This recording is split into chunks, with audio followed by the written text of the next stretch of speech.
Can Ricard s'omple d'activitat per un cap de setmana. Els organitzadors del festival Ús Barcelona hi han portat art, música i conferències. Marta Font. Sí, el Festival Ús Barcelona celebra la tercera edició a Can Ricard, aquí al Poblenou. El recinte s'ha omplert de joves i famílies durant tota la tarda que han pogut gaudir de diverses activitats i així serà fins a les 10 de la nit. L'objectiu d'aquest festival és donar vida als espais en desús com Can Ricard i reivindicar-ne la recuperació. Torna al Festival Ús Barcelona, que un cop més es marca l'objectiu de recuperar espais de la ciutat que estan en desús. Ho fa organitzant tot tipus d'activitats artístiques participatives o d'art urbà, conferències i música. Aquest any l'espai que han volgut recuperar ha estat Can Ricard. Marta Font, per què s'han decidit a fer-ho?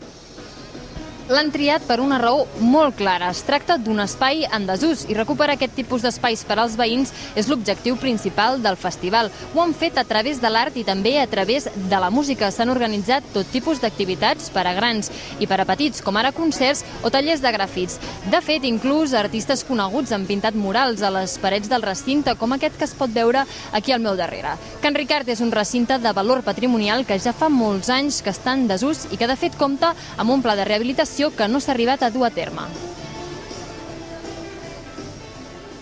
Can Ricard porta molt de temps que ningú li està donant un ús, té un projecte urbanístic, però no s'està encara duent a terme. Aleshores, la nostra idea una mica és aquesta, no? És a través de l'art, a través d'aquest festival, recuperar-lo o començar un inici de recuperació a través de que la gent l'ocupi, la gent el disfruti, la gent el pinti. Amb la d'activitats que hi ha a Barcelona i la de ganes de fer que hi ha a Barcelona, com pot ser que tinguem un espai així que mai ningú hagi fet res? Els veïns del Poblenou han aprofitat aquest festival per reunir-se i parlar de la recuperació de Can Ricard. En principi, un cop s'acabi avui aquest festival, es passarà el testimoni a la Universitat de Barcelona, la institució encarregada de fer-ne la rehabilitació.